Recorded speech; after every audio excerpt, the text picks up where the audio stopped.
Naku po mga kababayan, mukhang tunay yung salaysay ni Gutesa, no?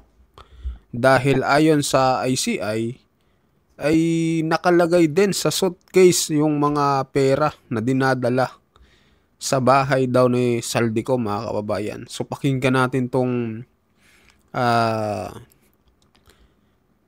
Ted Pailon, no? At si DJ Chacha, mga kababayan, kung paano nila ilahad, no, yung interim release na inilahad ng ICI, mga kababayan. Dito mukhang saktong-sakto po sa salaysay ni Gutesa, mga kababayan, yung mali-malitang pera na dinadala kay Saldico. At dito ipinahayag 2022 pa daw pala nag-uumpisa, mga kababayan. Nako, matindi ito. Talagang ikakagalit nyo ito pagka ito'y napakinggan nyo. Ito na. Ano pa mga kapatid, ang sarap pag-usapan ito. Oh, sige. Ang sarap nitong ikumpara, no? Ikumpara. Direk Joey, Aaron. Kung ikukumpara natin yung PDAP scam ni Napoles at saka ito ngayong skandalong ito, may kahalintulad sila eh. May pagkakapareho. Kung ano po yun, siguro mamaya na, no? Mamaya. May pagkakapareho eh. Kaya pwede rin pong yung mga argumento nung mga nasakdal doon, ito rin magiging argumento rito eh. Parang doon po pupunta eh. Yun din po sinabi sa akin nung akin nakaugnayan po na isang abogado eh. At ngayon nga daw po ay fiesta ang mga mamahaling law firms. Dami nilang trabaho. Ang dami ho nilang mga kinukuha mga bagong abogado, mga researchers, etc. Nagagawa ng mga pinaghahandaan po nila itong mga kasong ito. Mamaya po yan. Tanong lang po, ang sinasabi, 22 billion piso sa kwentada ang na-deliver daw kay Saldico. Baby girl, nabasa mo ba yun? Naman, kahapon may inilabas nga pong report. Galing din po ito, kasama to sa interim report ng ICI. Okay. Sinasabi na tinatayang nasa 22 billion pesos po na cash ang ibinuhos daw ni dating ako Bicol Party List Representative Saldico. At nakalagay sa mga maleta. Okay. Yun ang sinasabi. Gusto nyo bang malaman kung kailan ito nagsimula? Ang sabi po sa interim report ng ICI, ilang ulit nga daw pong nagkaroon ng cash delivery sa penthouse at maging sa bahay ni Saldico sa Pasig mula 2022 hanggang 2025. Stop! You know, Okay, Dad. di ba mga kababayan, yung salaysay ni Gutesa, mukha totoo, mga kababayan, kasi ito rin yung inilabas ng ICI, mga kababayan, na mali-malita ang dinideliver sa bahay ni Saldico simula daw 2022 hanggang 2025. Grabe, no? Totoo yung salaysay ni Gutesa, mga kababayan, kung ito yung sinasabi ng ICI. 22 billion? Cash? Yes, Dad. Sandali lang, ha? Sinolo niya ba yun? Hindi. Siyempre may kasama. As in, utak. sinolo ba lang yun ni Saldico? Sabi ko kanina na narinig ko yung balita dito. Wala bang... Wala kasama? Walang kahate? Walang boss? Sa kanya lang yun? Parang sa utak ko, para kung totoo to, kung kumamal ka ng ganyang kalaki, mag-isa ka lang, hindi ka natakot. Ano ba yan? Ang tatakaw All by nyo. myself? Kasi kung tayong dalawa to, sasama kita. Di ba? Ride or die tayong dalawa dito, Chong. Teddy Hindi ako kids tayo, mag-iisa, men. Teddy kids tayo, men. Dalawa tayo dito. Oo. Kaya lang di tayo mambabatas eh. Hindi tayo proponent, ha? Hindi tayo 22 billion? Solo lang sa kanya yon? All by yourself? Pero sandali lang. Ito ang tanong dito, ha? Ngayon pa lang po. Bakit? Sino ba ang actual na tumanggap ng pera? Nako, magandang tanong yan. Yan. Oo. Dito po sa interim report, mga kapatid, Merong ng go-between? ICI, may Paul Estrada na nabanggit. Si Paul para si Peng. Sino si Peng? Sino taga Bulacan? Okay, oo nga. Ang dami na kasi mga characters. Okay, anyway. Dadali pa si Pinky Kala ni DJ Chacha si Pinky. Si Paul Estrada ang tumanggap. Pero ito, dito ka. No. Doon kasi sa PDAF walang acknowledgement receipt. Ano kaya di ba? amoy ng pera kapag 22 billion na nado sa bahay mo? Oo. Tsaka Ano direct 22 billion yung naharap ng dami ng pera, Ito pang matindi, partner. Napatotohanan din sa interim report sinasabi. Di kayo naka-face mask ka na noon, ano? Hindi pa. Di ba mamasangsang na yung amoy noon ng 22 billion? Hello, hindi. Gusto nila yung Kasi amoy na yun. malulutong to na tagi-1,000 galing sa bangko ito. Hindi ito yung galing sa palengke. Sino may sabi sa'yo? Nakita mo ba? Hindi naman. Feeling ko lang. Sige, okay. Oo.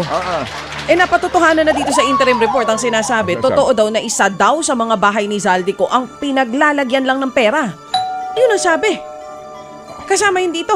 Kasi nga kahit vault ng bangko, hindi kakasya yung 22 billion, di ba? Oo. Nasa maleta, may bahay, puro maleta. Pitong maleta van daw ng pera. Yung maletang pera. At ang pinakahuling hatid, ngayong taon, 1.75 billion. Ako lang naman yung tataka, girl. No? Ang pinakamalaki, nung 2024, 10.5 billion. Ako lang naman yung nagtataka. No?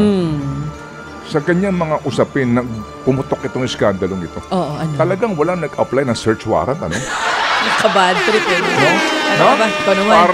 Para kang bago ng bago. Nagulat ka nga kahapon eh. Wala pang, hindi pa naka-freeze, di ba? Okay. Hindi Anyway, kasama yung mga eroplano. Tamang oras muna.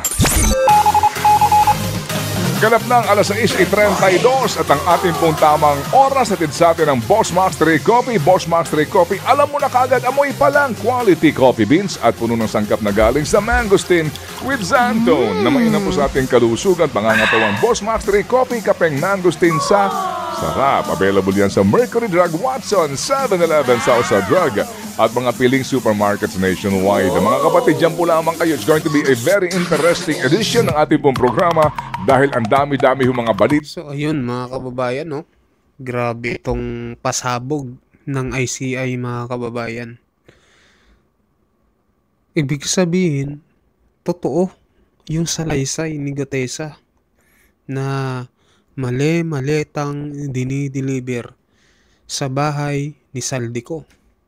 At imposible mga kababayan, sabi nga ni Ted Filon, imposibleng walang kasama. Imposibleng kay Zaldico lang ito. Talagang palagay natin na talagang mayroon itong kasama si Zaldico.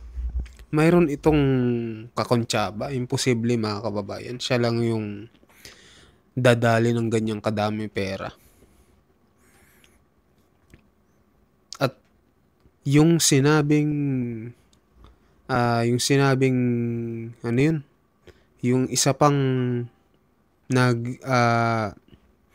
tumatanggap, no? Siya yung nagre-receive ng pera. Yung bata ni Zaldico. Sabi ni Senador Dante Marcoleta, wala na daw dito sa Pilipinas. Nasa ibang bansa na. Nasa Chile na. At binabantayan daw mga kababayan. Nako, unti-unti na pong nagdudugtong-dugtong itong mga sangkot sa flood control anomaly. Unti-unti na nating nalalaman mga kababayan.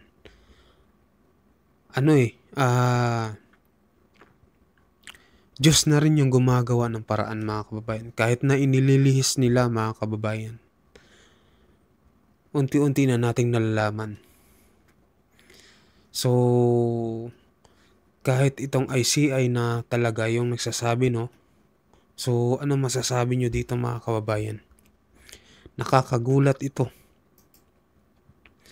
Grabe, magkano yan, no? Simula 2022 mga kababayan, nagdi-deliver na pala. 2022, 2023, 2024, 2025. Ang pinakamalaki daw, 2024. Ilang bilyon yun? Nasa 10 billion. Di ako nagkakamali mga kababayan. Kung ulitin nyo na lang po, no? Kung magkano yun. Ganun kalaki. Grabe mga kababayan. Ang tindi nito. Grabe, nakakaloka mga kababayan. Ang laki nun. Ang tindi pala nito ni Saldi ko, no, mga kababayan.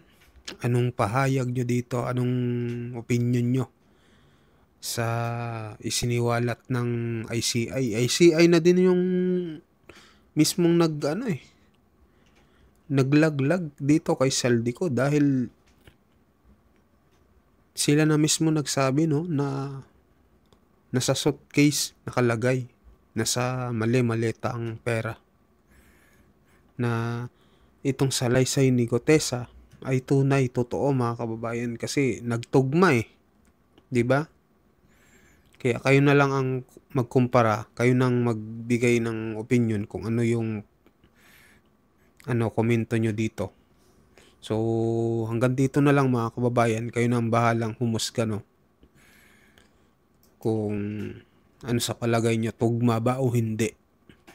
Para sa akin, tugma Kasi mali-malita Mali-malita din sinabi ng ICI mga kababayan.